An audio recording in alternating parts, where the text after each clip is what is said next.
জীবন মানে এক ভয়ঙ্কৰ যন্ত্ৰণা। যন্ত্ৰণাত ছটফটাই ফুটফাটেই হয়, যাৰ জীবনৰ মহা মন্ত্ৰণা। আছে মাথো তিলমাত্ৰ জীৱন, কিন্তু খাবলৈ নাই এমুঠি অন্ন, থাকিবলৈ নাই ঠাই।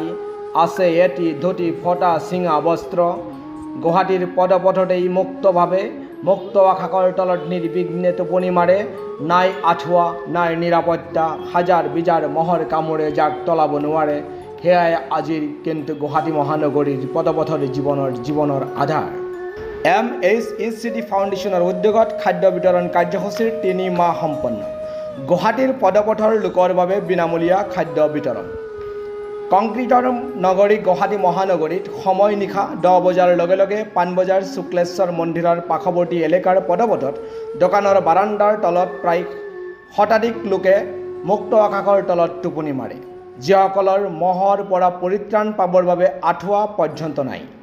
এমুঠি অন্নৰ বাবে তেওঁলোকে হাহাকাৰ কৰে। তেখেতসবে ফুটপাথতেই জীৱনৰ সকলো ভাবি গুণি লৈ জীয়াই আছে কেনেবাকৈ। হাজাৰ হাজাৰ লাক্সাৰী গাড়ী মটৰৰ শব্দত একোকে যেন আমনি কৰিব নোৱাৰা এইসকল লোকে মুক্ত আকাশৰ তলত নিৰ্বিঘ্নে টোপনি মাৰে। MHECD ফাউণ্ডেশ্যনৰ উদ্যোগত আৰু দ্য ৰিয়েল ফেক্ট ডিজিটেল মিডিয়াৰ সহযোগত গুৱাহাটীৰ পদপথত লোকসকলক অকণমান সহায় কৰিবলৈ চেষ্টা কৰি আহিছে MHECD ফাউণ্ডেশ্যনে। MHECD ফাউণ্ডেশ্যনৰ উদ্যোগত আৰু দ্য ৰিয়েল ফেক্ট ডিজিটেল মিডিয়াৰ সহযোগত গুৱাহাটীৰ পদপথৰ লোকসকলৰ বাবে প্ৰতি শুকুৰবাৰে নিশাৰ ভাগত এমুঠিমান অন্ন যোগান ধৰি আহিছে। বিগত 3 মাহ ধৰি অব্যাহত থকা এই খাদ্য বিতৰণ কাৰ্যসূচী বৰ্তমানলৈকে MHECD ফাউণ্ডেশ্যনৰ নিজাববীয়া উদ্যোগত অব্যাহত আছে বুলি ফাউণ্ডেশ্যনৰ সঞ্চালকে জানিবলৈ দিছে। পৰৱৰ্তী পৰ্যায়ত মানৱীয় দৃষ্টিভংগী সম্পন্ন সমাজ হিতৈষী লোকৰ সহযোগিতা আৰু সান্নিধ্য পালে MHECD ফাউণ্ডেশ্যনৰ উদ্যোগত প্ৰতি নিশা গুৱাহাটীৰ পদপথত জীৱন নিৰ্বাহ কৰা লোকসকলৰ বাবে দৈনিক ভিত্তিত খাদ্য বিতৰণ কাৰ্যসূচী চলাই যাব বুলি ফাউণ্ডেশ্যনৰ সঞ্চালকে জানিবলৈ দিছে। স্পষ্টত যে মানৱীয় দৃষ্টিভংগী সম্পন্ন সমাজ হিতৈষী লোকৰ সহযোগিতা আৰু সান্নিধ্য নাপালেও অনাগত সময়লৈকে MHECD ফাউণ্ডেশ্যনৰ উদ্যোগত সাপ্তাহিক ভিত্তিত বিনামূলীয়া খাদ্য বিতৰণ কাৰ্যসূচী অব্যাহত থাকিব বুলি জানিব পৰা গৈছে।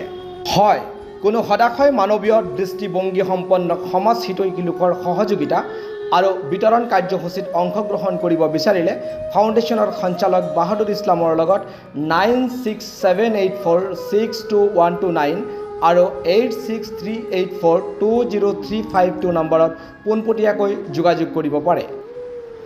এমুঠি অন্নৰ বাবে হাহাকাৰ কৰি মুক্ত আকাশৰ তলত নিৰ্বিঘ্নে টোপনি মাৰে, য'ত আমি সাধাৰণ মানুহবোৰে উদৰ পূৰাই খাই ফেন এচিৰ তলত চিৰশান্তিত টোপনিত লালকাল হওঁ, তথাপি আমাৰ যে কত কিমান আছে বিড়ম্বনা।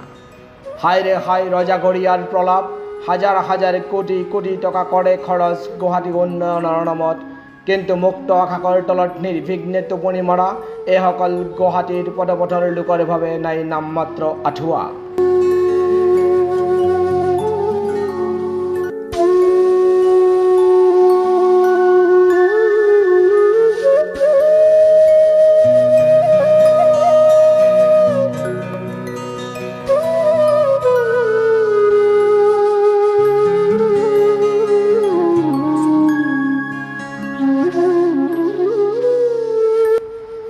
নাই ৱাৰ্ড কমিশ্যনাৰ, নাই GMC, নাই দিছপুৰৰ ভূমিকা, কোৱাজনে কয় অসম প্ৰগতিৰ শীৰ্ষত।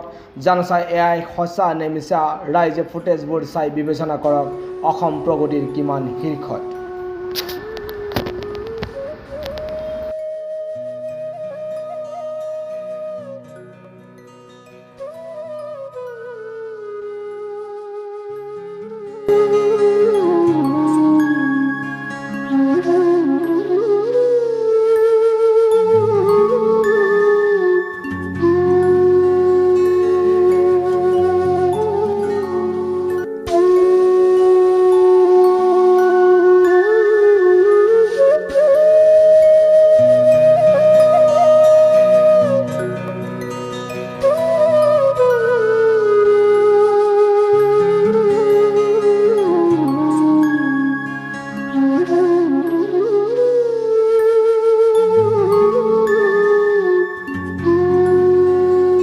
আপোনালোকে চাই আছিল আপোনালোকৰ প্ৰিয় চেনেল দ্য ৰিয়েল ফেক্ট।